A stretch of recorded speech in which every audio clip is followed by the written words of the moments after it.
El sol de domingo caía tibio sobre el patio, un calor amable que prometía una tarde tranquila. El aroma de la carne asada se mezclaba con el perfume de mis rosales, un ritual que había perfeccionado durante más de 40 años en esta misma casa. En la mesa contigua, los Ramírez, nuestros vecinos de toda la vida, reían de alguna anécdota sin importancia. Todo parecía estar en su lugar. Una postal perfecta de la vida familiar que yo misma había construido con esmero y sacrificio. Sin embargo, una corriente helada se abría paso bajo la mesa. Sentía la mirada impaciente de mi hijo Ricardo y la sonrisa afilada de mi nuera, Paola. Ellos no estaban allí para disfrutar del almuerzo. Habían venido con un propósito, y la tensión era tan palpable como el mantel de lino que cubría la mesa. Yo simplemente observaba, esperando el momento en que la farsa se desmoronara. Ricardo suspiró con dramatismo, un sonido calculado para atraer la atención de todos los presentes. Dejó sus cubiertos sobre el plato con un ruido seco y se inclinó sobre la mesa. Su rostro era una máscara de falsa preocupación que ya no me engañaba. Sus ojos, que alguna vez reflejaron admiración, ahora solo me veían como un obstáculo. Paola, a su lado, le dio un sutil asentimiento. Una directora de orquesta indicando el inicio de una pieza sombría. Observé cómo su mano se movía con una lentitud deliberada hacia mi bolso, que descansaba en la silla junto a la mía. El gesto fue tan invasivo, tan presuntuoso, que el murmullo de los vecinos se apagó de inmediato.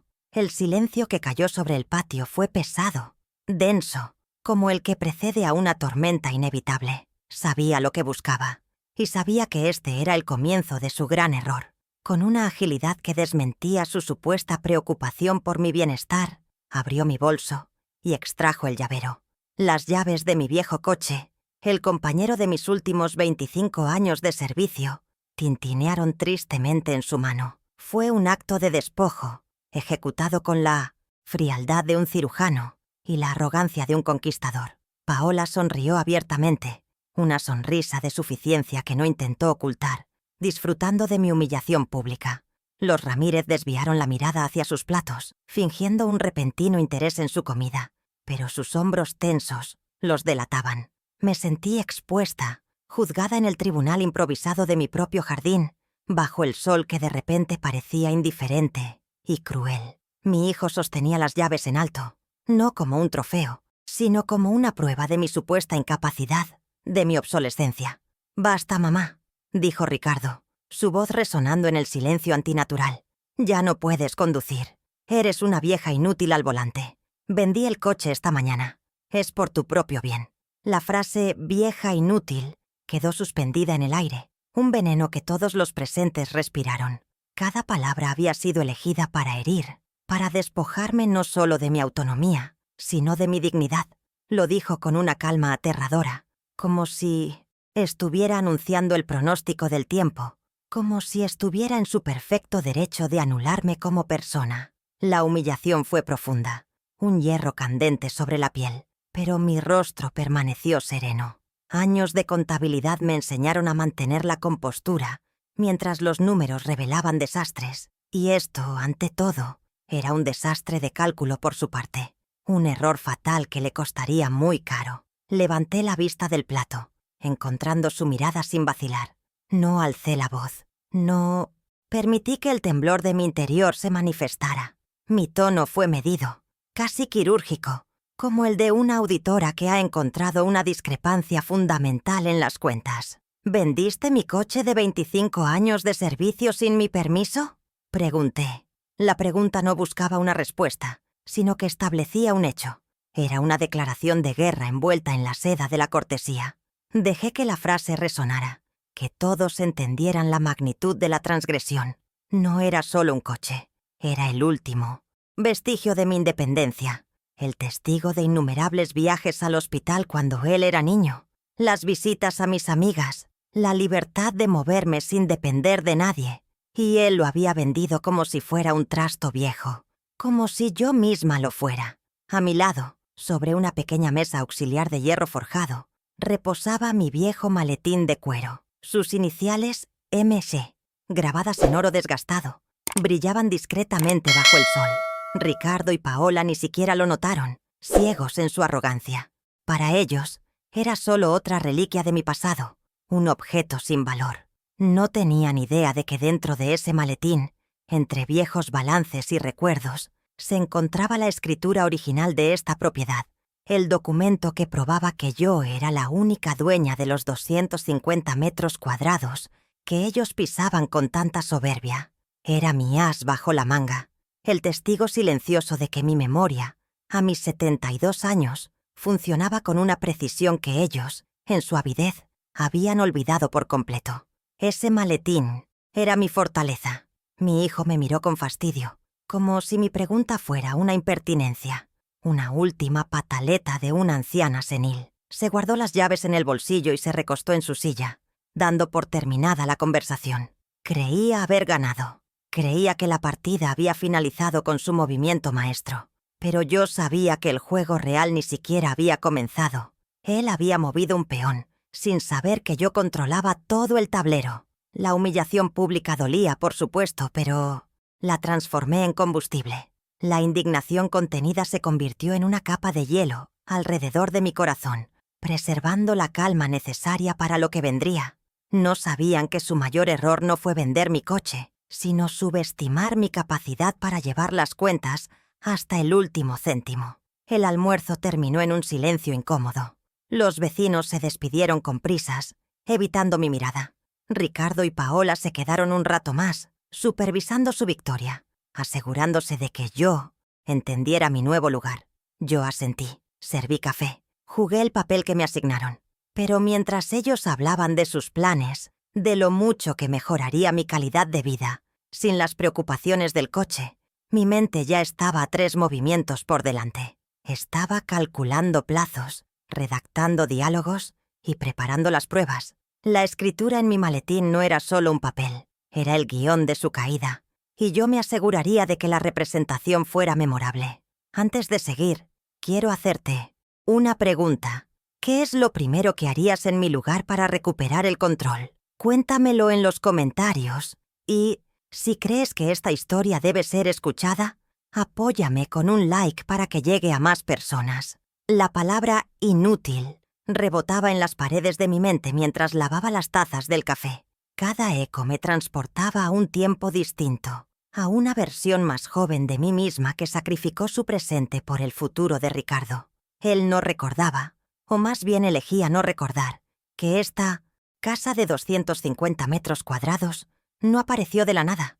Durante 15 largos años, mi vida transcurrió bajo la luz artificial de una oficina de contabilidad en un hospital.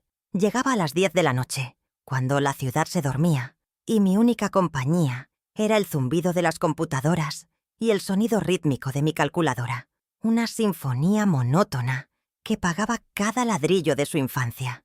El olor a cloro y a enfermedad se impregnó en mi ropa, un recordatorio constante del mundo al que no quería que él perteneciera jamás. Recuerdo perfectamente cómo mis amigas planeaban viajes y cenas, mientras yo cuadraba balances ajenos y auditaba gastos que no eran míos. Mis noches de juventud se convirtieron en un mar de números, facturas y asientos contables. Dormía de día, con el sol filtrándose por las persianas, soñando con el día en que la hipoteca estuviera saldada.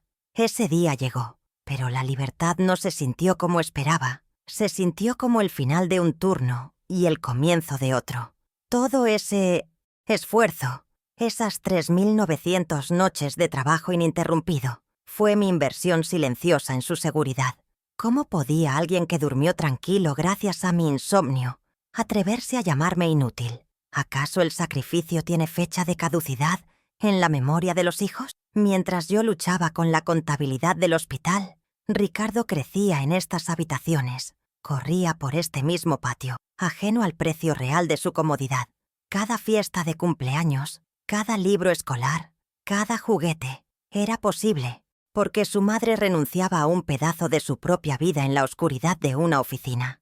Él solo veía a la mamá que le preparaba el desayuno por la mañana, sin entender que apenas había dormido 4 horas. Creía que el dinero simplemente estaba ahí, como el aire o el sol. Esta ignorancia, que en su momento me pareció una bendición, una protección, se había transformado con el tiempo en un arma de desprecio que ahora él esgrimía contra mí. Su arrogancia se construyó sobre los cimientos de mi agotamiento. Luego vino la universidad.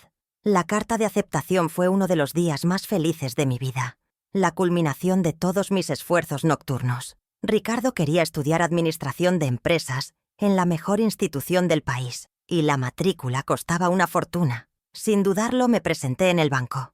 Recuerdo el olor a papel viejo y el rostro serio del gerente mientras yo firmaba los documentos de un préstamo de $40,000. Sabía lo que significaba.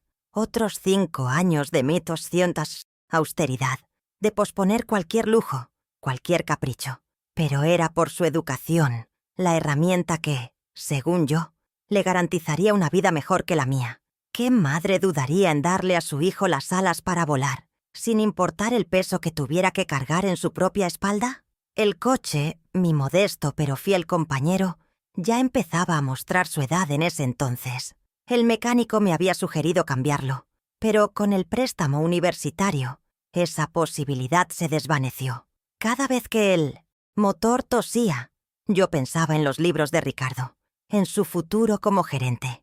Renuncié a mi comodidad y seguridad en la carretera para que él pudiera sentarse en un aula prestigiosa. Fue una elección consciente, un trueque que hice con gusto.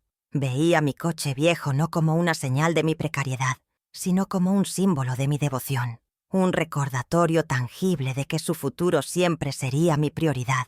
Él nunca supo de esta renuncia específica, por supuesto. Para él, yo simplemente seguía conduciendo el mismo auto viejo de siempre. Pagué hasta el último centavo de esos $40,000, más los intereses acumulados. Lo hice sola, con mi pensión y pequeños trabajos de contabilidad que hacía desde casa. Ricardo se graduó con honores, consiguió un buen trabajo, y yo sentí que mi misión estaba cumplida. Sin embargo, él nunca preguntó cómo se había financiado su éxito. Simplemente lo aceptó como algo merecido, como el orden natural de las cosas. La ironía es cruel. El mismo coche que mantuve funcionando a duras penas para poder pagar su educación, ese símbolo de mi sacrificio, fue el que él vendió por considerarme un peligro. Me despojó del objeto que representaba mi inversión en él, demostrando que nunca había entendido su verdadero valor. Hace 5 años, cuando Paola entró en nuestras vidas, las exigencias cambiaron. Ya no se trataba de necesidades, sino de caprichos. La cocina, que para mí era el corazón de la casa, para ella era una reliquia, anticuada. Sus quejas eran constantes, sutiles al principio, luego cada vez más directas. Hablaba de encimeras de granito, de electrodomésticos de acero inoxidable, de un espacio funcional para el entretenimiento. Ricardo, ansioso por complacerla y mantener esa fachada de éxito que tanto le importaba, me presentó el presupuesto de la reforma. Eran $25,000, una suma exorbitante que, según él, revalorizaría la propiedad que, en su mente, ya era suya. Vi la mirada de ambos, una mezcla de expectativa y presión. Sabía que si me negaba, me convertiría en el obstáculo para su felicidad, en la anciana egoísta que se aferraba al pasado. Así que fui a mi cuenta de ahorros, al dinero que había guardado con disciplina para mi vejez, para cualquier emergencia médica, y firmé el cheque. Recuerdo la caligrafía de la firma de Paola en el contrato con los reformistas, elegante y segura. Ella eligió hasta el último tirador de los cajones. Yo solo pagué. Transformaron mi cocina en un espacio frío, impersonal, una vitrina de revista en la que ya no me sentía cómoda. Y cada vez que Paola publicaba una foto en sus redes sociales, presumiendo su nueva cocina, sentía una punzada de invisibilidad. Fue durante esa época que los microabusos se hicieron más frecuentes. Empezaron con las finanzas.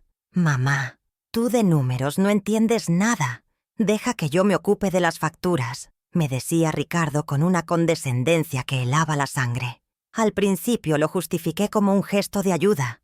Un hijo preocupado por su madre mayor. Le di acceso a mis cuentas, creyendo en su buena fe, pero poco a poco empezó a cuestionar cada uno de mis gastos, a tratarme como a una niña que no sabe administrar su dinero.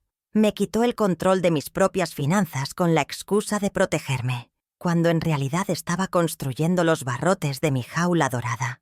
Luego vino el ataque a mi mente. Si olvidaba un detalle o confundía una fecha, la respuesta de Paola era siempre la misma, dicha con un suspiro de falsa compasión. María Eugenia, estás muy sensible últimamente. Seguro que lo has imaginado. Me acusaban de exagerar, de inventar cosas, de perderme en la confusión de la edad. Fue una campaña de desgaste psicológico, lenta pero implacable. Empecé a dudar de mi propia memoria, de mi percepción de la realidad. Me estaban aislando del mundo, pero sobre todo, me estaban aislando de mí misma. ¿Era esta la etapa final de su plan? ¿Convertirme en una sombra dubitativa para poder declararme incompetente y tomar el control total? Cada uno de estos recuerdos no es una herida, sino una prueba. Son los asientos contables de mi vida, los registros de una deuda que no es monetaria, sino moral. La casa, la educación, la cocina de lujo, todo fue pagado por la vieja inútil que ahora despreciaban. Ellos creían que mi silencio era debilidad, que mi memoria era frágil. No entendían que una contadora nunca olvida una cifra, y la suma de sus ingratitudes era una cuenta que yo estaba a punto de cobrar. La paciencia, como la inversión, genera intereses, y el plazo para pagar su deuda de respeto había vencido. Ellos mismos me habían entrenado para esto. Al enseñarme a desconfiar, me obligaron a verificar. Al llamarme inútil, me forzaron a recordar cada una de mis competencias. Cada sacrificio del pasado se convirtió en un documento para el caso que estaba construyendo en mi mente.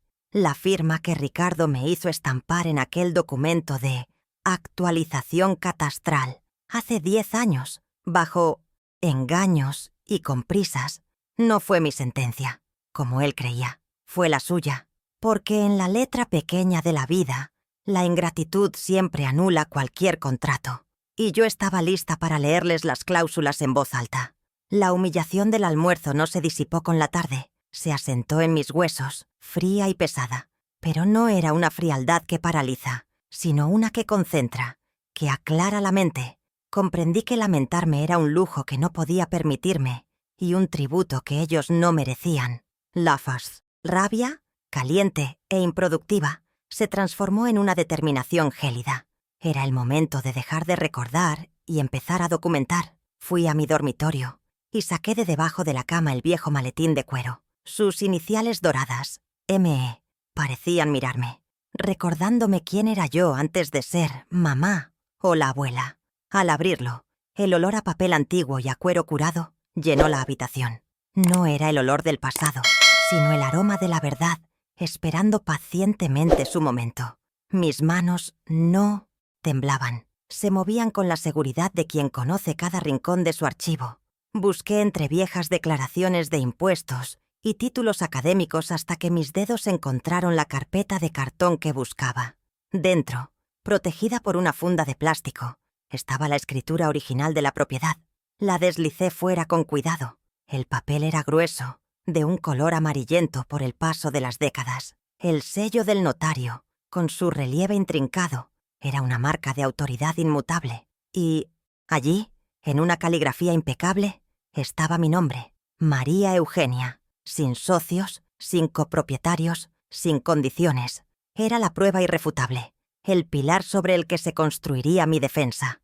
Esta casa era mía, y ese hecho no era una opinión, era una certeza legal. Sostener ese documento en mis manos fue como beber un vaso de agua helada en un día de calor sofocante. La niebla de duda que ellos habían sembrado en mi mente se disipó por completo. No estaba imaginando cosas, no estaba sensible, estaba siendo estafada. La escritura era el ancla a la realidad, un recordatorio de que mi trabajo y mi previsión me habían otorgado derechos que nadie podía arrebatarme con insultos o manipulaciones. Pero entonces, una pregunta surgió, afilada y precisa. Si la propiedad era tan claramente mía, ¿por qué Ricardo actuaba con la seguridad de ser el dueño? Su arrogancia no era solo un rasgo de su carácter, debía estar basada en algo, y ese algo, me temía, llevaba mi propia firma, mi búsqueda dentro del maletín se volvió más urgente. Aparté pólizas de seguro vencidas y certificados de depósito que ya no existían. Y entonces lo vi. Un fajo de papeles doblado en 3, con el membrete de una gestoría. Tenía una fecha de hace casi 10 años. Recordé el día perfectamente. Ricardo había llegado con prisas, diciéndome que era una simple actualización catastral para ahorrar en el impuesto predial, que solo necesitaba mi firma para agilizar el trámite. Confié en él. ¿Qué madre no? ¿Lo haría? Ahora, con el corazón latiéndome con fuerza, desdoblé el documento. Mis ojos, entrenados durante 40 años para encontrar errores en balances ajenos, comenzaron a escanear las cláusulas, buscando la trampa que yo misma había ignorado. No tardé en encontrarla. El título del documento no decía «Actualización catastral». Decía, en mayúsculas claras y contundentes, «Contrato de comodato». Un escalofrío recorrió mi espalda. Comodato. Préstamo de uso. Le había prestado mi casa a mi propio hijo, de manera gratuita y formal, por un periodo de 10 años. Él no era el dueño. Era, legalmente, un inquilino a título gratuito. Sentí una oleada de furia, no hacia él, sino hacia mi propia ingenuidad. ¿Cómo pude haber sido tan ciega? Pero la furia dio paso rápidamente a una extraña calma. El contrato que él había usado para engañarme también contenía las reglas del juego. Y yo siempre he creído en seguir las reglas hasta sus últimas consecuencias. Leí cada palabra, cada frase, con la atención de un auditor a punto de cerrar un caso de fraude. Y allí, en la cláusula 8ª, sección B, encontré la joya que buscaba. El contrato podía ser rescindido unilateralmente por el comodante, es decir, por mí, antes de su vencimiento en caso de incumplimiento de las obligaciones de respeto y cuidado, o por manifiesta ingratitud por parte del comodatario. Ingratitud manifiesta. La ley le ponía nombre a su crueldad. Ricardo, en su afán por asegurarse el uso de la casa y reducir sus obligaciones fiscales, había firmado su propia sentencia de desalojo. La trampa que me tendió se había cerrado sobre él. El documento era un arma de doble filo, y él solo había visto el lado que le convenía. Con la escritura y el contrato en mi poder, sentía que la balanza comenzaba a inclinarse a mi favor. Pero la humillación por la venta de mi coche seguía siendo una herida abierta. No era el bien más valioso en términos económicos, pero simbólicamente lo era todo. Era mi autonomía, mi libertad. Necesitaba pruebas concretas de su venta ilegal. Fui a mi pequeño escritorio, un mueble antiguo donde guardo los documentos importantes del día a día. Abrí el cajón superior y allí, en una carpeta etiquetada como «Vehículo», estaba el título de propiedad. Era un documento oficial, con el sello del Departamento de Tránsito y mi nombre claramente visible como la única y legítima propietaria. Él no tenía ningún poder legal para venderlo. Al sostener el título, recordé el día que los compré. Acababa de liquidar el préstamo universitario de Ricardo y por primera vez en años sentí que podía darme un pequeño gusto. No era un coche de lujo, pero era mío, ganado con mi trabajo. Ahora, este papel era la prueba de un delito. No era un asunto familiar, era un acto ilegal. La venta no solo era una falta de respeto, sino un fraude. Podría denunciarlo a la policía, crear un escándalo, pero esa no era mi intención. Mi objetivo no era el castigo ruidoso, sino la restitución silenciosa y metódica. Este documento no sería para la policía, sería para él, para recordarle que cada acción tiene una consecuencia y un precio, y él iba a pagarlo. Ahora mi mente se enfocó en Paola y su cocina de $25,000. Recordé su sonrisa de suficiencia durante el almuerzo, su aire de dueña y señora de una casa que no le pertenecía y de un lujo que no había pagado. Su desprecio se basaba en la creencia de que yo era una carga, una anciana que vivía de su generosidad. Era hora de desmontar esa mentira con la precisión de un asiento contable. Sabía que guardar los extractos bancarios durante años era una manía de contadora, una costumbre que Ricardo siempre había ridiculizado. «Mamá, ¿para qué guardas tanto papel viejo?», me decía. Pronto iba a descubrir el valor de un papel viejo, bien archivado. Fui al archivador metálico que guardo en el cuarto de estudio. Los cajones se deslizaron con un chirrido suave. Mis archivos estaban organizados por año, una disciplina de toda una vida. Busqué la carpeta correspondiente a hace 5 años y, en cuestión de minutos, encontré el extracto bancario del mes en que se hizo la reforma. Mis ojos no necesitaron buscar mucho. Allí estaba, una transferencia de $25.000 desde mi cuenta de ahorros a la cuenta de Reformas de Lujo S.A., la empresa que Paola había contratado. El concepto de la transferencia era claro. Pago inicial Reforma Cocina. La prueba era irrefutable. Su estatus, su cocina de revista, había sido financiado por la inutilidad de su suegra. Tenía ya 4 pilares para mi estrategia: la escritura, el contrato, el título del coche y el extracto bancario. Cada documento desmentía una mentira. Cada papel recuperaba un trozo de la verdad que me habían intentado arrebatar. Los coloqué uno al lado del otro sobre mi escritorio. Eran más que simples papeles. Eran la anatomía de su traición. Sin embargo, sentía que faltaba algo. Tenía las pruebas de los hechos, pero me faltaba la prueba de la intención. Necesitaba algo que demostrara, sin lugar a dudas, que sus acciones no eran un error o un malentendido, sino parte de un plan deliberado para despojarme de todo. Necesitaba sus propias voces, confesando su conspiración. La idea surgió de un recuerdo lejano. Una pequeña grabadora de voz digital que había comprado años atrás para registrar las reuniones de la comunidad de vecinos. La había guardado en un cajón, olvidada entre cables y pilas viejas. La encontré, le puse pilas nuevas y comprobé que funcionaba perfectamente. Era pequeña, discreta, fácil de ocultar en el bolsillo de mi delantal. Decidí empezar a llevarla conmigo en todo momento dentro de la casa. Me sentía como una espía en mi propio hogar. Una sensación amarga pero necesaria. La legalidad del acto no me preocupaba. Estaba en mi propiedad y la conversación era sobre mí. Estaba grabando la evidencia de un complot en mi contra, y eso me daba toda la justificación moral que necesitaba. No tuve que esperar mucho. Un par de días después, mientras ellos creían que yo dormía la siesta en mi habitación, los escuché hablar en el salón. Sus voces llegaban tenues pero claras por el pasillo. Me acerqué sin hacer ruido, con el corazón martilleándome en el pecho, pero con la mano firme en el bolsillo, donde apreté el botón de grabar. Me quedé quieta, conteniendo la respiración, mientras la pequeña luz roja parpadeaba discretamente, capturando cada palabra. Eran las voces de mi hijo y su esposa, conspirando tranquilamente a plena luz del día, creyéndose impunes. La banalidad de su maldad era lo más escalofriante de todo. No había gritos ni discusiones, solo la fría planificación de mi anulación. Si vendemos su coche, se queda en casa y no molesta. Es el primer paso, dijo la voz de Ricardo, con una frialdad que me heló por dentro. Paola respondió con entusiasmo. «Perfecto. Estuve viendo unos folletos de la residencia La Arboleda Dorada. Es cara, pero con lo que saquemos de la casa, podemos pagarla por años y nos sobra». Continuaron discutiendo sobre cómo acelerar mi traslado, cómo manejar mis cuentas una vez que estuviera internada, cómo convencer a un médico de que mi estado mental se deterioraba.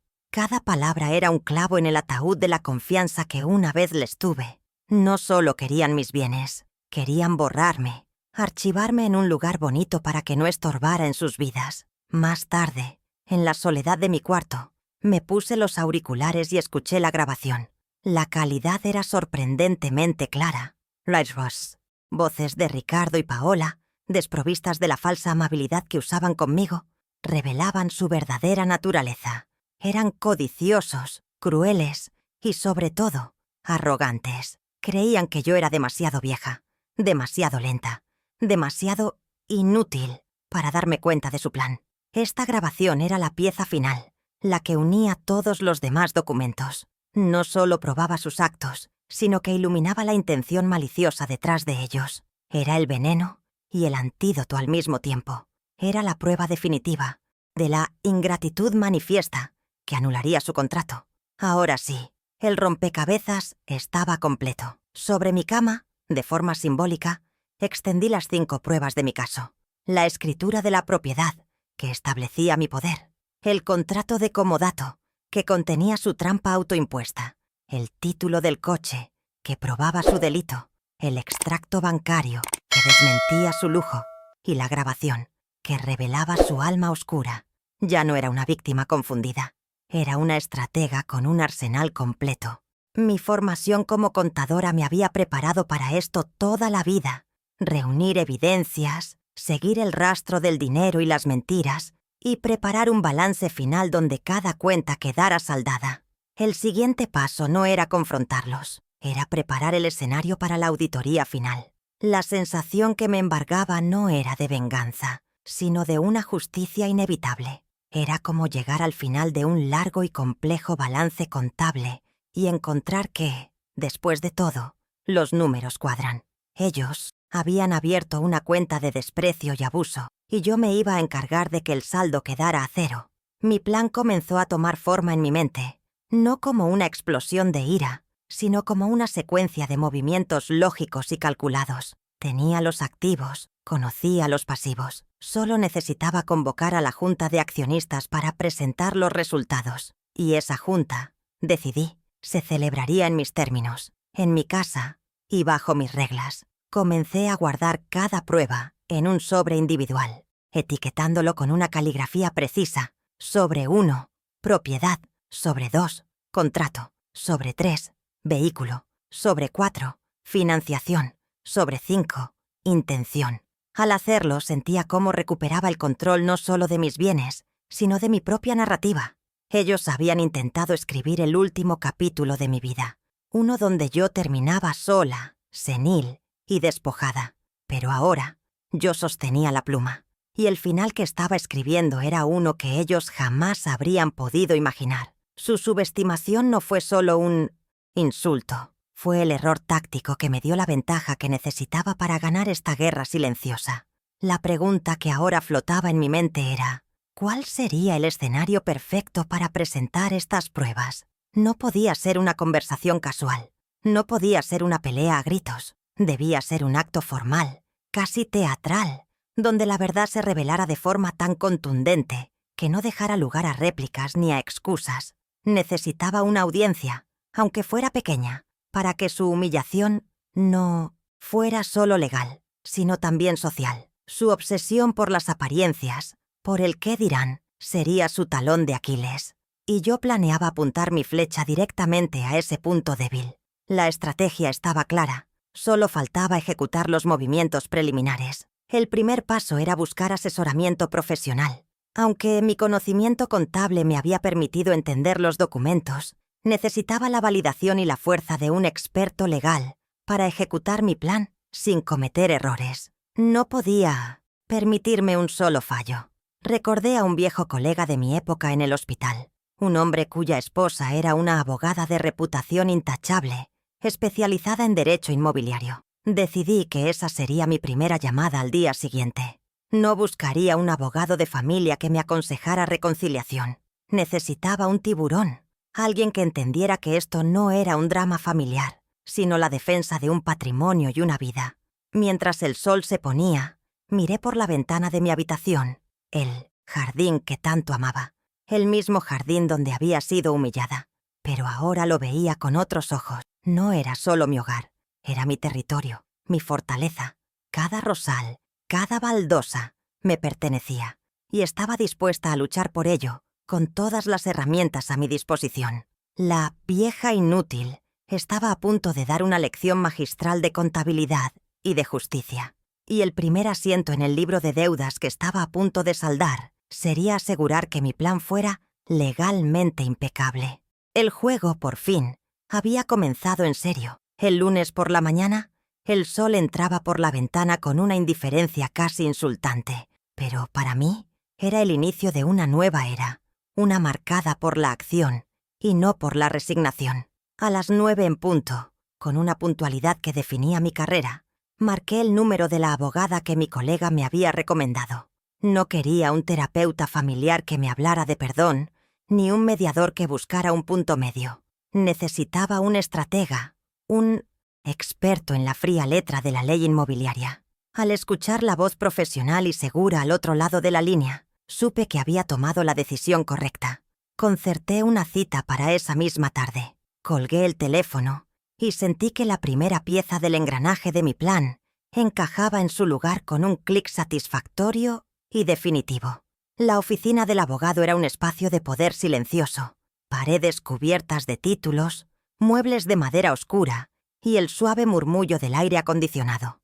Era el antídoto perfecto para el caos emocional de mi hogar. Entré con mi maletín de cuero, mi armadura y mi archivo.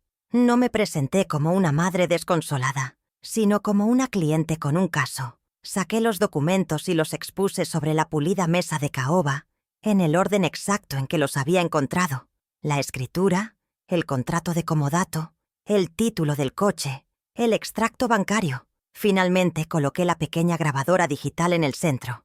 Relaté los hechos con la misma objetividad con la que presentaría un informe de auditoría, sin lágrimas ni dramatismos. El abogado, un hombre de unos 50 años con una mirada que no dejaba escapar ningún detalle, escuchó sin interrumpir. Al principio su rostro mostraba un interés profesional estándar, pero cuando sus ojos se posaron en la cláusula de ingratitud manifiesta del contrato de comodato, vi un destello de apreciación, como un coleccionista que reconoce una pieza de gran valor. Su expresión se endureció aún más cuando le di los auriculares para que escuchara la grabación. Al terminar, se quitó los auriculares lentamente y me miró con un nuevo nivel de respeto. «Señora María Eugenia», dijo con una calma que reflejaba la mía, «esto no es un drama familiar. Esto es un caso de manual, y tenemos todas las de ganar». Su validación fue como un bálsamo. No estaba loca, no estaba exagerando. Estaba siendo víctima de un plan calculado. El abogado me explicó los pasos a seguir con una claridad que agradecí. «Lo primero», dijo, «es confirmar en el registro de la propiedad que no ha habido ningún movimiento extraño, ninguna anotación preventiva que desconozcamos. Es un mero formalismo, pero la estrategia se construye sobre cimientos de certeza absoluta».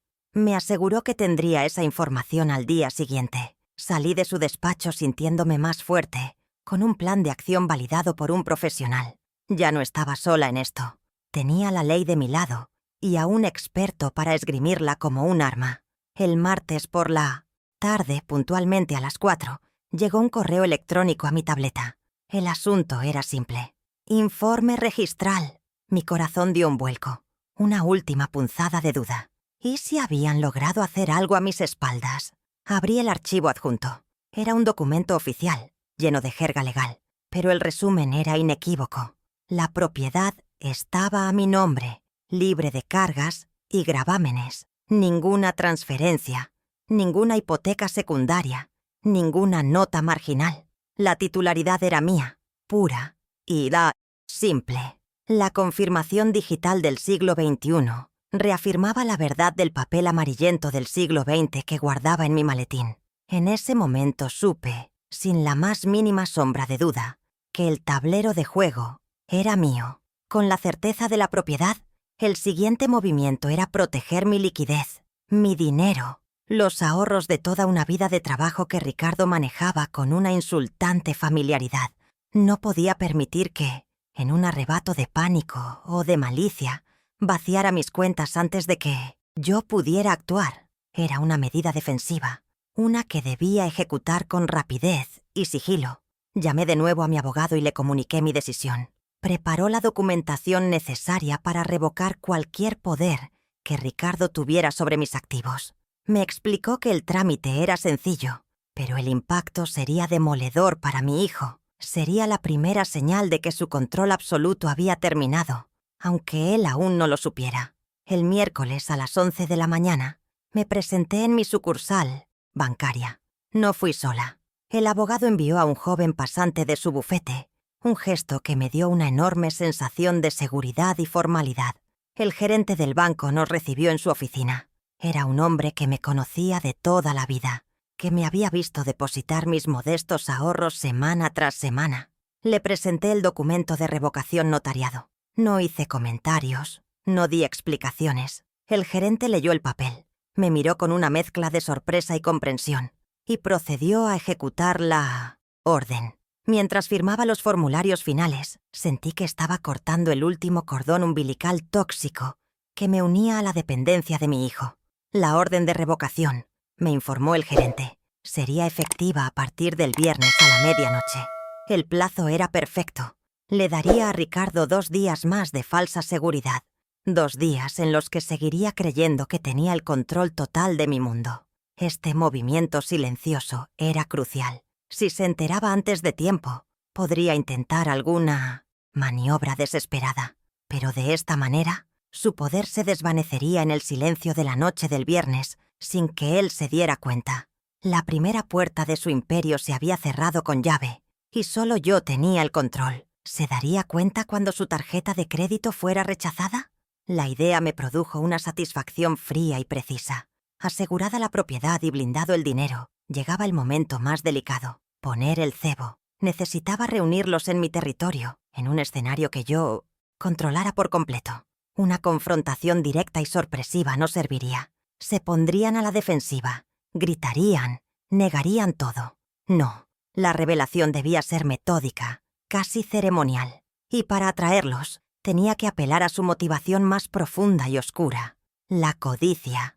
La idea surgió con una claridad meridiana. No hay nada que acelere más el pulso de los herederos impacientes que la mención de un testamento. Jugaría el papel de la matriarca anciana y reflexiva que pone sus asuntos en orden antes del final. El jueves por la noche, esperé a que fuera una hora prudente. No quería parecer desesperada. Marqué el número de Ricardo. Ensayé mi voz para que sonara un poco más frágil de lo normal, con un toque de melancolía. «Ricardo, hijo», comencé. «He estado pensando mucho últimamente, en el futuro, en dejar las cosas bien atadas». Hice una pausa dramática. «Me gustaría que tú y Paola vinieran a cenar el sábado por la noche, sobre las 8. Es importante. Quiero hablar con vosotros sobre mi testamento, sobre mis últimas voluntades». Pude sentir a través del teléfono cómo su interés se disparaba. Su respuesta fue inmediata, teñida de una falsa preocupación. «Claro, mamá. Por supuesto que estaremos ahí. No te preocupes por nada». Al colgar, la fragilidad desapareció de mi voz y de mi postura. Me erguí, sintiendo el poder de la estrategia. La carnada había sido mordida con una avidez predecible. Pasarían los siguientes 2 días soñando con millones, planeando cómo gastarían el dinero de la venta de la casa que creían suya. No se les ocurriría pensar que la cena no era para discutir mi muerte, sino para anunciar su ruina. Me dirigí a la cocina, el territorio usurpado por Paola, y empecé a planificar el menú del sábado. Sería una cena elegante, deliciosa, la mejor que les hubiera preparado en años. Una última cena, en más de un sentido. Quería que estuvieran relajados, confiados, completamente desprevenidos. El viernes fue un día de calma tensa. Lo dediqué a los preparativos finales, tanto culinarios como estratégicos. Mientras marinaba la carne, repasaba mentalmente el orden de la presentación de las pruebas. Decidí empezar por lo más pequeño, el coche, para luego escalar hacia la revelación final de la propiedad. Cada prueba tendría su momento, su frase de impacto. Organicé los sobres etiquetados en mi maletín. No sentía nervios, sino la extraña serenidad de un actor que ha ensayado su papel a la perfección y espera su entrada en escena. El guión estaba escrito, los actores secundarios habían sido convocados y el escenario estaba casi listo. Solo faltaba que se levantara el telón. La tarde del sábado transcurrió con una lentitud deliberada. Me vestí con un sencillo pero elegante vestido oscuro. Me arreglé el pelo. Me puse un discreto collar de perlas. Quería parecer la matriarca serena que ellos esperaban, no la adversaria que estaba a punto de aniquilarlos. A las 7:30 en punto, 30 minutos antes de la hora acordada para la cena, sonó el timbre. No era mi hijo, era mi abogado. Llegaba, como habíamos acordado, para ser mi testigo silencioso, mi garante legal. Su presencia era un ancla de seriedad en medio del teatro que estaba a punto de montar. Su traje oscuro y su maletín de aspecto importante transformaron instantáneamente mi hogar en una sala de juntas. Lo conduje a mi pequeño estudio, la habitación contigua al comedor. Le ofrecí un vaso de agua. «Espere aquí, por favor. Lo llamaré cuando sea el momento». «Preciso», le indiqué. Él asintió, su rostro impasible. Repasamos el plan una última vez, en susurros. El documento más importante que traía consigo estaba en un sobre cerrado, una notificación extrajudicial de desalojo, con un plazo de 30 días.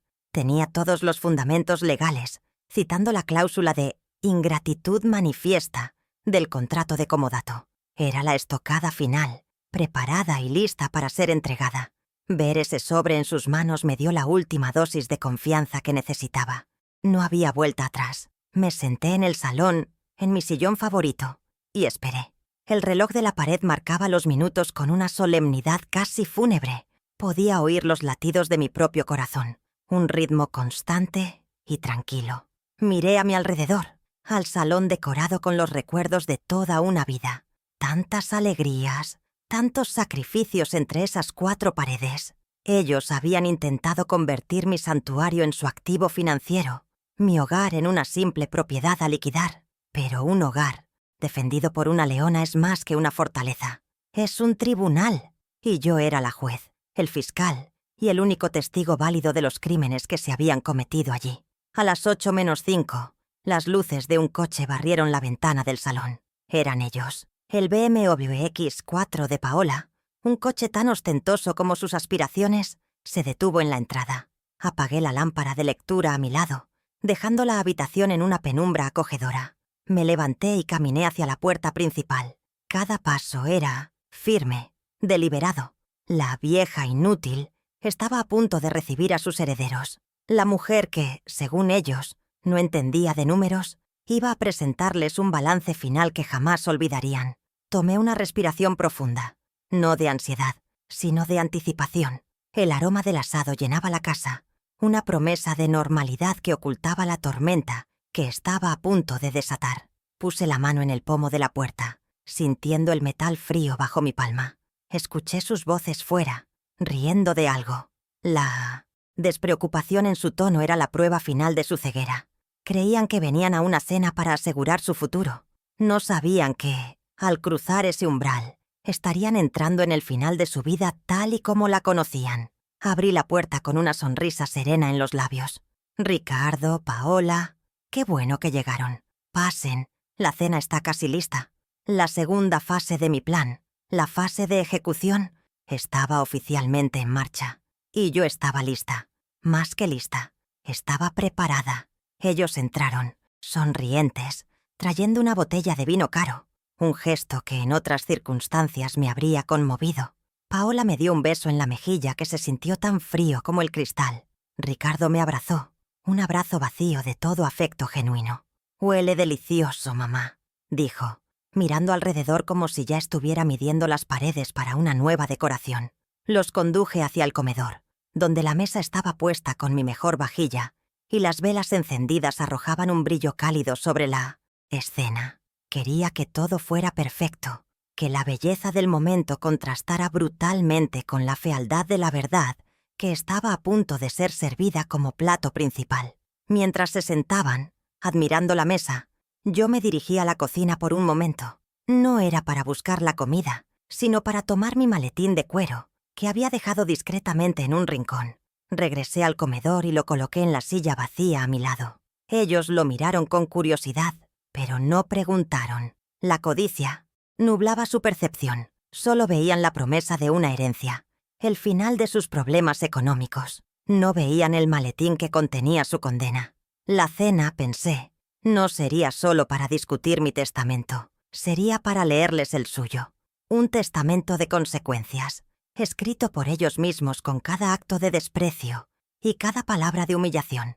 Me senté a la cabeza de la mesa, en el lugar que siempre había sido el mío. Los miré a ambos, sus rostros expectantes, sus sonrisas ansiosas. Eran como niños esperando sus regalos en la mañana de Navidad.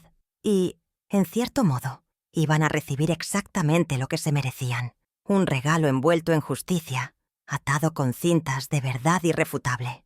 «Antes de servir», dije, mi voz tranquila pero llenando todo el espacio, «hay algunos asuntos de negocios que debemos aclarar. Asuntos que, de hecho, afectarán directamente a mi testamento.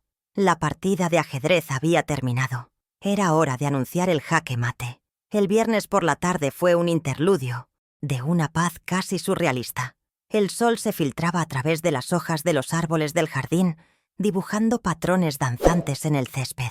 Con una taza de té de manzanilla en la mano, me senté en el mismo lugar donde, hacía menos de una semana, había sido públicamente despojada de mi dignidad.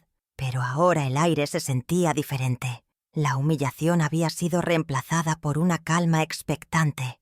Mi plan se estaba desarrollando en silencio, como una red invisible que se tejía bajo la superficie de nuestra cotidianidad. A medianoche el acceso de Ricardo a mis finanzas se cortaría para siempre. Era una bomba de tiempo silenciosa, y yo era la única que sabía a qué hora exacta iba a estallar. Disfruté de ese momento, de esa última tarde de aparente normalidad. El teléfono sonó justo antes de las 5, rompiendo la quietud. Vi el nombre de Ricardo en la pantalla y mi corazón dio un único y fuerte latido, no de miedo, sino de preparación. Respondí con la misma voz tranquila con la que habría contestado cualquier otra llamada. Pero lo que recibí del otro lado no fue el tono condescendiente de siempre. Era una voz tensa, afilada por el pánico y la furia. «Mamá, ¿qué hiciste?», espetó sin siquiera un saludo. «Mi tarjeta de crédito fue rechazada en el supermercado. Intenté hacer una transferencia desde tu cuenta para cubrirla y el sistema me la denegó. Me bloqueaste el acceso». La bomba había detonado antes de lo previsto, y el sonido de su indignación era música para mis oídos. Llegó mi primer examen, la primera prueba real de mi nueva fortaleza. Durante años, una acusación así me habría hecho retroceder, disculparme, buscar la manera de apaciguarlo. Pero la María Eugenia que sostenía el teléfono ya no era esa mujer. Tomé un sorbo de té antes de responder, un pequeño gesto para anclarme en mi poder. «Yo no te bloqueé, Ricardo», dije, mi voz serena como la superficie de un lago en calma. «Simplemente recuperé el control de lo que es mío. Mis finanzas son mi responsabilidad y he decidido gestionarlas yo misma a partir de ahora». Fue la primera vez en una década que le hablaba como a un igual, no como a un superior. La primera vez que establecía un límite claro y sin disculpas. Hubo un silencio atónito al otro lado de la línea. Pude imaginar su rostro, la incredulidad dando paso a la rabia. No podía procesar que esa decisión viniera de mí. «No sabes lo que haces. Estás senil», gritó, su voz distorsionada por la furia. «Seguro que alguien te está manipulando. Fue esa vecina chismosa, Carmen, ¿verdad? Todo esto es por el coche. Es una rabieta infantil, mamá, y me estás avergonzando». Su incapacidad para verme como una estratega era su mayor debilidad. Seguía viendo a la vieja inútil, incapaz de concebir que ella pudiera orquestar un movimiento tan preciso en su contra. Su desprecio, una vez más, lo estaba cegando a la realidad. Dejé que su ira se estrellara contra mi calma. No me defendí, no discutí, simplemente esperé a que terminara su diatriba.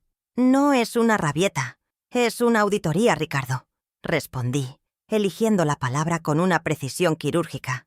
«Y he encontrado varias irregularidades preocupantes en las cuentas durante los últimos años. Pero no te preocupes», añadí con una dulzura helada. «Lo discutiremos todo mañana en la cena, como habíamos acordado.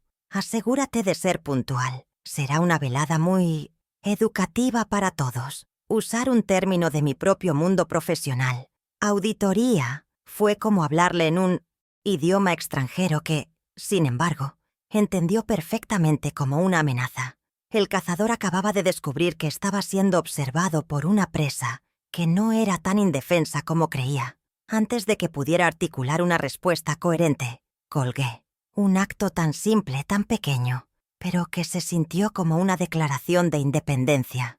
Dejarlo con sus gritos ahogados, con su confusión y su rabia, fue un acto de poder inmenso.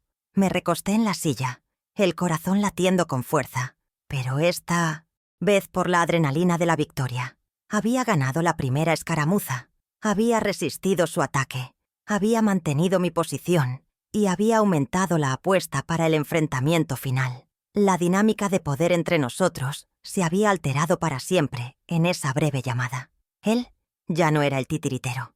Era una marioneta que acababa de sentir el primer tirón de unos hilos que no sabía que existían. Ahora, la cena del sábado adquiría una nueva y peligrosa dimensión. Ricardo y Paola ya no vendrían a mi casa con la sonrisa condescendiente de los herederos pacientes. Vendrían furiosos, recelosos, armados hasta los dientes con acusaciones y justificaciones. Vendrían preparados para una batalla. Y eso era exactamente lo que yo quería. Su complacencia era un enemigo peligroso, pero su ira los haría torpes, predecibles. Sabían que algo estaba fundamentalmente mal, que habían perdido el control, pero aún no podían ni imaginar la magnitud de la verdad que les esperaba. Caminaban directamente hacia la trampa, pero ahora, al menos, sabían que había una trampa. La tensión sería insoportable. Miré mi casa, las paredes silenciosas que habían sido testigos de todo.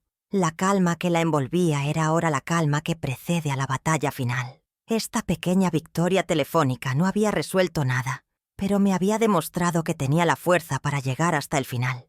No flaquearía. La confrontación de mañana no sería una simple conversación difícil. Sería la ejecución de una sentencia que ellos mismos habían escrito. Por primera vez en muchos años, no sentía miedo de mi hijo, sentía una especie de piedad fría por él.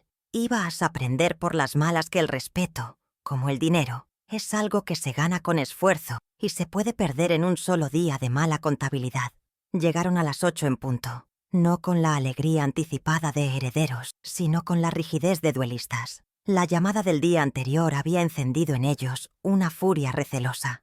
Paola ni siquiera intentó fingir una sonrisa. Sus labios eran una línea delgada y dura. Ricardo entró con la mandíbula apretada, sus ojos buscando respuestas, amenazas. Yo los recibí con la misma serenidad ensayada, una calma que parecía irritarlos aún más. Les ofrecí un aperitivo, los conduje al comedor. Se sentaron en la mesa elegantemente puesta, un escenario de normalidad que chocaba violentamente con la tensión que vibraba en el aire. Sabían que algo se había roto, pero aún veían solo la punta del iceberg que hundiría su mundo. Serví el primer plato, una crema de espárragos que nadie probó. El silencio era tan denso que se podía cortar con un cuchillo. Finalmente dejé mi cuchara a un lado y los miré directamente. «Gracias por venir», comencé, mi voz tranquila pero firme. Les dije que quería hablar de mi testamento, pero antes de discutir el futuro, debemos auditar el presente. Hay ciertas discrepancias que necesitan ser aclaradas. Coloqué mi viejo maletín de cuero sobre la mesa, con un sonido suave y deliberado. Los ojos de ambos se clavaron en él, como si fuera una bomba. La hostilidad dio paso a una visible ansiedad. El prólogo había terminado. Era hora de que comenzara el primer acto de su rendición de cuentas. Saqué el primer sobre, el que estaba etiquetado como vehículo. Lo deslicé por la pulida superficie de madera hasta que se detuvo frente a Ricardo. «Empecemos por lo más reciente», dije. «Esto es el título de propiedad de mi coche. Como puedes ver, está a mi nombre». Dejé que procesara el documento por un segundo. «La venta que realizaste fue, por lo tanto, ilegal. Quiero los $5.000 que recibiste por él, depositados en mi cuenta bancaria antes del mediodía del lunes. Considéralo el primer pago de una deuda mucho mayor». Mi tono no era de negociación, sino de instrucción. Era la primera vez que le daba una orden directa en más de 20 años, y su rostro reflejó la conmoción del impacto. Ricardo soltó una risa nerviosa, un sonido hueco y sin alegría. «No, sea ridícula. Era por tu bien. No entiendes nada», intentó replicar, recurriendo a su viejo guión de mi incompetencia. Paola se unió al ataque, su voz afilada con desdén. «Por favor, María Eugenia, ¿vas a montar una escena por un trasto viejo? Esta casa vale millones. ¿Qué importan $5.000? Su arrogancia, su absoluta certeza en el premio mayor, me sirvió en bandeja el siguiente movimiento. Ella misma había abierto la puerta para la segunda revelación, sin tener la menor idea de la trampa que se escondía detrás. Su obsesión por la casa sería el catalizador de su propia caída. «Tienes razón, Paola. Hablemos de cosas más importantes», respondí con una suavidad peligrosa. Saqué el segundo sobre, Financiación. Deslicé el extracto bancario frente a ella. Mi dedo índice se posó suavemente sobre una línea resaltada en amarillo. Hablemos, por ejemplo, de los $25,000 que costó esta cocina de lujo que tanto presumes. Una cocina que, según este documento, pagué yo desde mi cuenta de ahorros. La miré fijamente a los ojos, sin parpadear. Tus lujos, querida, siempre han sido financiados por la inutilidad de esta vieja. Así que te pido que no vuelvas a hablar de mis cosas como si fueran trastos. El color desapareció del rostro de Paola, dejando una máscara pálida de shock. Ricardo se puso de pie de un salto. La silla chirrió contra el suelo. Basta. Se acabó este circo. ¿A qué viene todo esto? Vinimos a hablar del testamento, no a escuchar tus fantasías seniles, gritó perdiendo por fin la compostura. En ese preciso instante, como si su grito hubiera sido la señal esperada, la puerta del estudio se abrió lentamente. Mi abogado, el señor Valdivia, entró en el comedor. Vestido con un traje oscuro e impecable, su presencia emanaba una autoridad tranquila pero absoluta. Caminó sin prisa hasta la mesa. Ricardo y Paola se quedaron helados, sus rostros una mezcla de confusión y pavor. El juego había cambiado de nivel. Ya no era una discusión familiar. Era un procedimiento legal. «Buenas noches», dijo el abogado, su voz llenando el silencio. «Soy Ernesto Valdivia, el representante legal de la señora María Eugenia». Se dirigió a Ricardo. «Usted y yo tenemos un documento en común que me gustaría discutir». Colocó sobre la mesa una copia del contrato que Ricardo me había hecho firmar. «Este es el contrato de comodato con una duración de 10 años que usted redactó. Un préstamo de uso, no una transferencia de propiedad». Ricardo lo miró como si fuera una serpiente. El abogado continuó, impasible. «Permítame leerle una cláusula que quizás haya olvidado. La 8ª, sección B. El contrato podrá ser rescindido unilateralmente por el comodante en caso de manifiesta ingratitud por parte del comodatario». La frase «manifiesta ingratitud» quedó flotando en el aire, cargada de un peso insoportable. Ricardo se dejó caer en su silla, su rostro de un blanco enfermizo. Pude ver el engranaje de su mente girando a toda velocidad, comprendiendo al fin la profundidad de la trampa en la que había caído. Balbuceó, buscando una salida. Eso no es nada. Es jerga legal. Ella me dio la casa. Era un acuerdo». Su desesperación era palpable. Se aferraba a la mentira que se había repetido a sí mismo durante una década. La mentira sobre la que había construido su vida de apariencias. Pero los cimientos de esa mentira estaban a punto de ser demolidos frente a sus ojos. Fue mi turno de hablar. Mi voz era apenas un susurro, pero cortó el aire como un bisturí. «Yo nunca doy lo que es mío, Ricardo. Solo lo presto». Metí la mano en mi maletín y saqué el documento final, la escritura original. La coloqué en el centro de la mesa con un gesto lento y deliberado. El sello del notario, el papel envejecido, mi nombre como única propietaria. Era un objeto sagrado, la prueba definitiva de una verdad que ellos habían intentado enterrar. «Esta casa es mía, siempre lo ha sido». El silencio que siguió fue absoluto. Un vacío en el que sus esperanzas y sus planes se desintegraron para siempre. La verdad, finalmente, estaba sobre la mesa. En ese momento de clímax silencioso, la puerta del comedor se abrió de nuevo. Era mi nieto, Emilio. Se suponía que estaría estudiando en casa de un amigo, pero debió volver antes. Se detuvo en el umbral, su mirada viajando desde los rostros descompuestos de sus padres hasta mi expresión serena, y finalmente a los papeles esparcidos sobre la mesa. No dijo nada, simplemente se quedó allí, un testigo inesperado. La audiencia que yo no había planeado, pero cuyo juicio, intuí, sería el más importante de todos. Su presencia añadió una capa de vergüenza pública a la derrota privada de sus padres. Ahora no solo me debían explicaciones a mí, sino también a su propio hijo.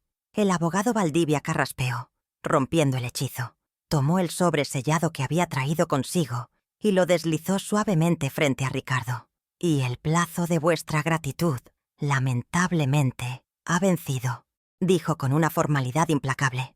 «Esto es una notificación extrajudicial de desalojo. Tienen 30 días naturales a partir de hoy para desocupar la propiedad. Hizo una pausa, dejando que la sentencia aterrizara. Adicionalmente, y como ya habrá podido comprobar, señor Ricardo, se le ha revocado permanentemente el acceso a todas las cuentas y productos financieros de mi clienta, efectivo desde el pasado viernes a la medianoche. El doble golpe, patrimonial y financiero, los dejó sin aliento. Ricardo finalmente estalló. «No puedes hacernos esto. Soy tu hijo.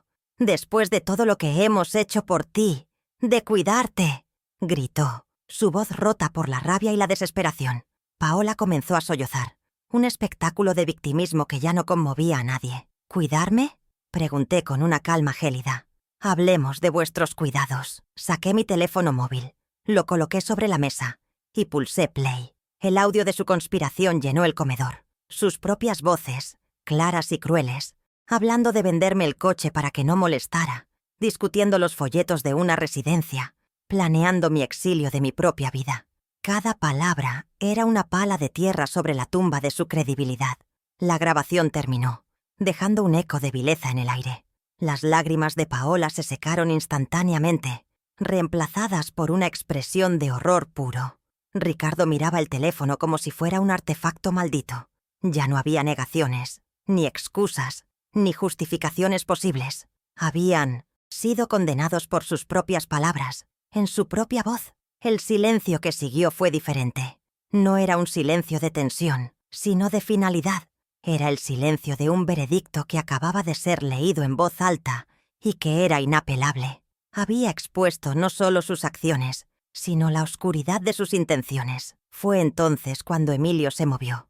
Caminó lentamente hacia la mesa, con la gravedad de un hombre mucho mayor. Ignoró a sus padres, tomó la escritura original en sus manos, leyó mi nombre en voz alta y luego me miró a los ojos. Había en su mirada una mezcla de dolor, decepción y un profundo respeto. «Abuela, tienes razón», dijo, su voz firme y clara.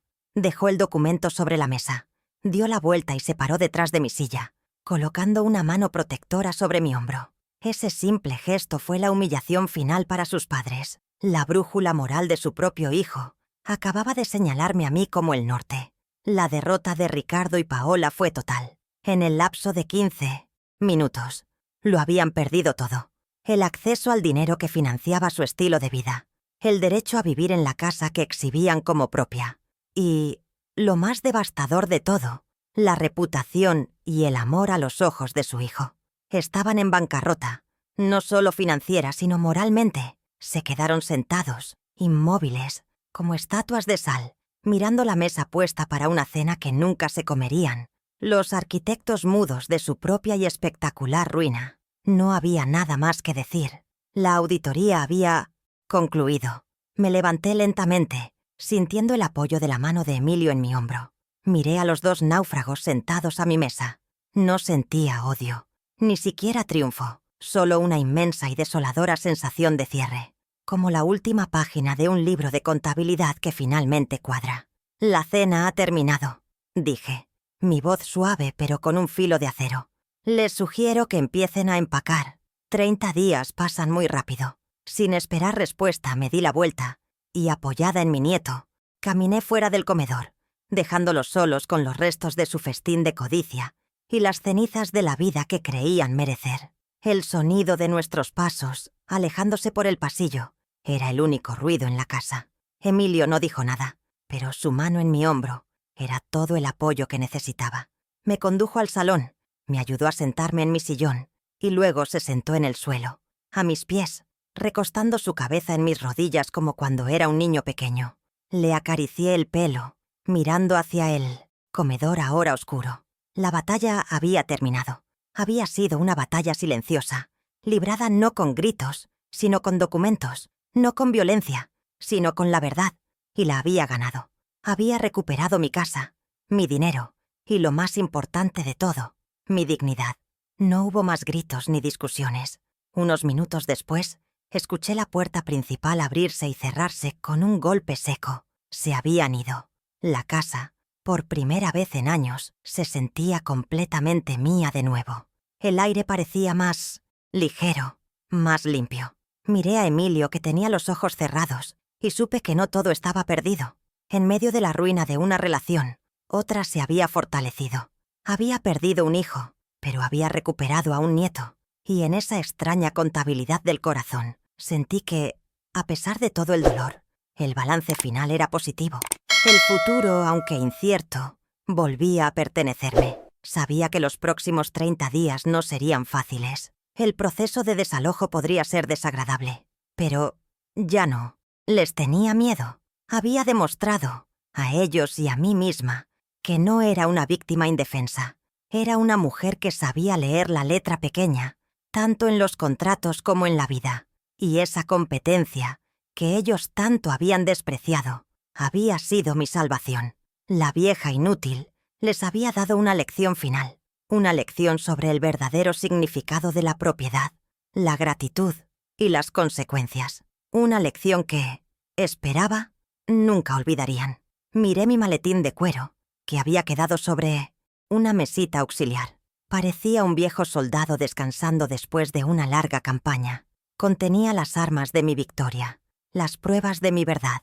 Lo había conservado durante décadas por disciplina de contadora, pero ahora entendía que lo había conservado por instinto de superviviente. Siempre supe, en algún lugar profundo de mi ser, que los números nunca mienten y que tarde o temprano todas las cuentas deben ser saldadas. Y esa noche, finalmente, el libro mayor de mi vida estaba en perfecto equilibrio. Mientras la casa se sumía en un silencio pacífico, pensé en el coche nuevo que me compraría. Algo pequeño, práctico, fácil de conducir. Un coche no para revivir el pasado, sino para conducir hacia un futuro de mi elección. Y tal vez le pediría a Emilio que me acompañara en el primer viaje por carretera, con mapas de papel, como a mí me gustaba. La idea me hizo sonreír por primera vez en mucho tiempo. Una sonrisa genuina, no de victoria sobre ellos, sino de victoria para mí. La recuperación de mi vida estaba en marcha. Han pasado 3 meses desde aquella cena. La casa respira un silencio diferente ahora. No es el silencio pesado de la tensión, sino la quietud ligera de la paz. El proceso de desalojo fue tan impersonal como un trámite bancario. No hubo más confrontaciones. Sus abogados hablaron con mi abogado, y un día simplemente se fueron. Contraté un servicio de limpieza profunda, no solo para borrar sus huellas físicas, sino para purificar el ambiente, para que el aire volviera a ser mío. Ahora, cuando camino por el pasillo, siento el eco de mis propios pasos, no la sombra de su presencia. He recuperado más que una propiedad. He recuperado mi santuario, un espacio donde mi alma puede por fin descansar y expandirse sin miedo. La semana después de que se marcharan, mi abogado recibió una carta de los suyos. Era un intento torpe de apelar a mi sentido maternal, una petición de reconsideración mezclada con veladas amenazas de un litigio por la inversión emocional que habían hecho en la casa. Mi respuesta, canalizada a través del señor Valdivia, fue tan breve como irrevocable. Se estableció un nuevo protocolo. Toda comunicación futura, sin excepción, se realizaría a través de nuestros respectivos representantes legales. Establecí una frontera clara, un muro infranqueable. Mi nueva filosofía era simple, y la repetía como un mantra. Mi casa, mis reglas, vuestra vida, vuestros problemas. No era un acto de crueldad, sino de autoconservación. Poco a poco, he comenzado a reclamar cada rincón de mi hogar. La cocina de Paola, fría y ostentosa como una sala de exposición, ha sido la primera en transformarse. He cambiado las encimeras de granito negro por una cálida madera de roble. He colgado mis viejas sartenes de cobre y he puesto una maceta con albahaca fresca en la ventana. Cada cambio, por pequeño que sea, es un acto de reafirmación. Estoy borrando su narrativa de mi espacio vital, reemplazando sus gustos impuestos por mi propia esencia. La casa vuelve a tener el aroma de mis guisos, el desorden creativo de mis libros, el alma de la mujer que la construyó, no de los inquilinos que intentaron usurparla. Hoy por la mañana, el sol brillaba sobre el capó de mi coche nuevo.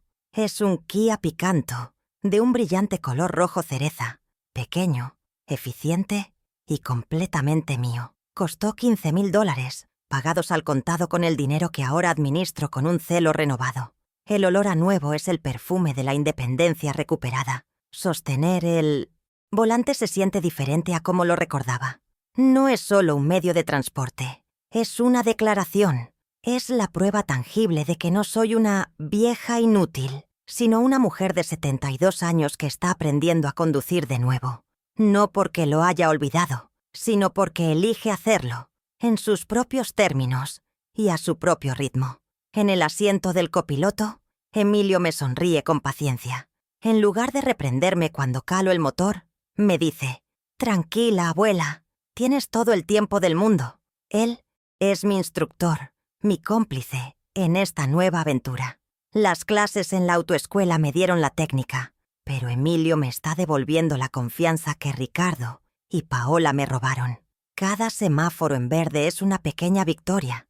Cada estacionamiento bien ejecutado es un motivo de celebración. Estamos reescribiendo la historia de mi relación con la conducción, transformando un símbolo de mi supuesta decadencia en el motor de mi renacimiento. Mi libertad ya no depende de la aprobación de nadie. Sobre el salpicadero, sujeto con una pinza, descansa un mapa de papel desplegado. Es la ruta costera del norte, un viaje que siempre soñé hacer.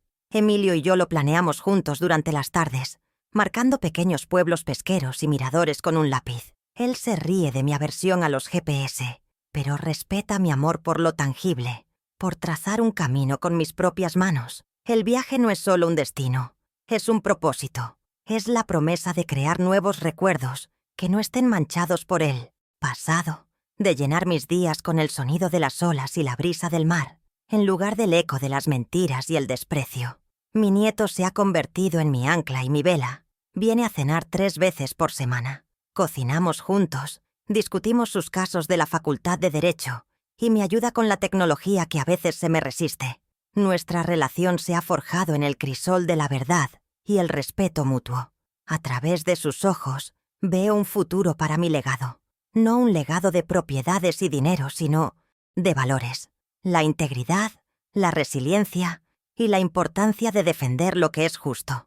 Le he contado las historias de mis años como contadora, y él escucha con una atención que nunca recibí de su padre. En sus preguntas veo nacer a un hombre de bien. A veces, inevitablemente, pienso en Ricardo y Paola. Por medio de mi abogado, sé que viven en un pequeño apartamento alquilado en las afueras de la ciudad, luchando por mantener un estilo de vida que ya no pueden permitirse.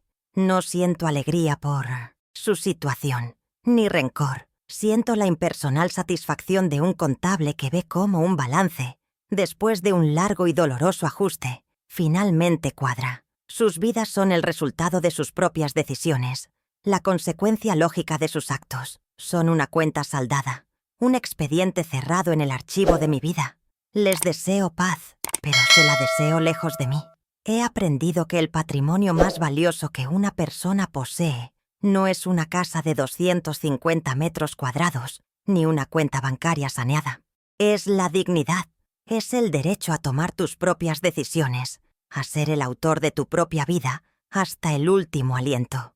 Le di a mi hijo todo lo que pude darle: una educación, un hogar, mi tiempo, mi amor incondicional. Pero en el proceso, casi le entrego algo que nunca debió estar en negociación: mi propio ser. Recuperarlo ha sido la batalla más dura, pero también la victoria más dulce. Dime en los comentarios qué aprendiste hoy con mi historia. Si quieres que más personas escuchen este mensaje, deja tu like para que no se pierda en el silencio. Le di a mi hijo la vida, pero nunca le di el derecho a quitármela. La dignidad no se hereda, se defiende.